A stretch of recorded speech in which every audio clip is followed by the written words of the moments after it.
Josiah's reforms. This lesson is about reforms, about change, drastic, head-spinning changes. People like speculating about change. A lot. And many are not happy with how things are, but we don't all perceive change the same way. And we don't have the same expectations from this change either. But this is a different topic. How about if you don't really want change? You are happy with how things are.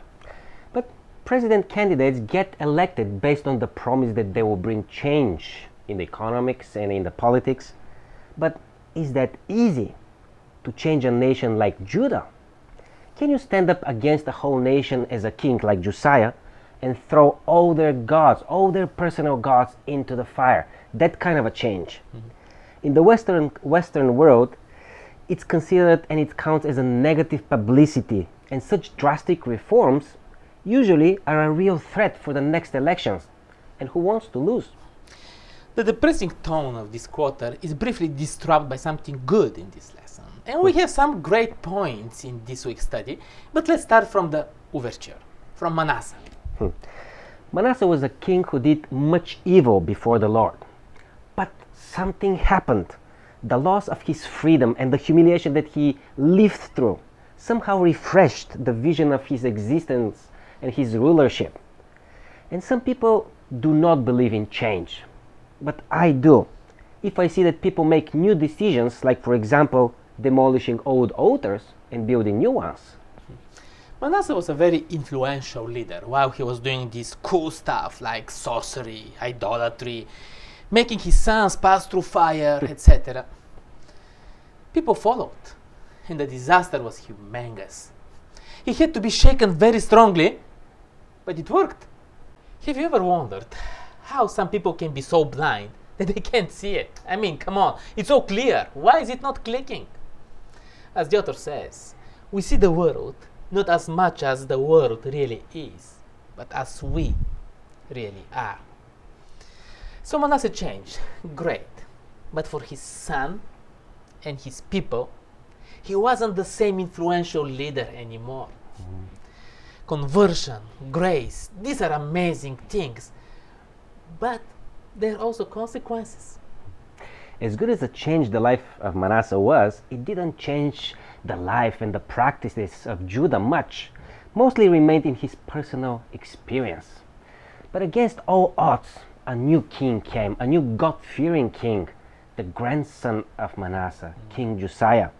Blows out my mind when reading how much reform he initiated, a ginormous change. Amon's rulership led to a coup d'etat, a time of great corruption and national degradation. How would we expect that an 8-year-old kid, Josiah, will know the difference? Why would we expect anything different? Maybe somehow he was preserved from more bad influence by learning responsibility at a younger age. Maybe he was disgusted by what he was seeing around. We don't know. But in his heart, there was desire for something else. And he was ready to engage in this challenge of reform.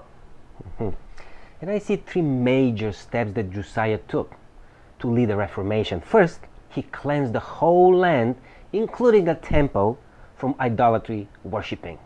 Second, he gathered the people and read before them the clear instructions that were coming from the Lord, from the book of the law. And third, he renewed the covenant of the people and entered into application by observing and celebrating the Passover, now as a nation. Getting rid of the old, refocusing on God's character through his law, and committing to the relationship. Experiencing this as an individual is huge. I mean, the best thing in life. But experiencing it as a nation and being a leader to influence a change and to lead your nation into this, wow. God is the only one that can do it, but we need to let him. Something even more. This amazing experience didn't mean that the upcoming catastrophe was going away. When we get into this with God, it's not to avoid all consequences, but it's about trust. That it's gonna be okay.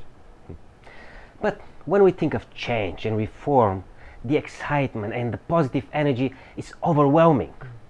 But let's not forget, and let's be honest, that there is a lot of pain, there is bloodshed, unpopular ideas, and there is determination to finish what I have started. Hopefully, we will be inspired.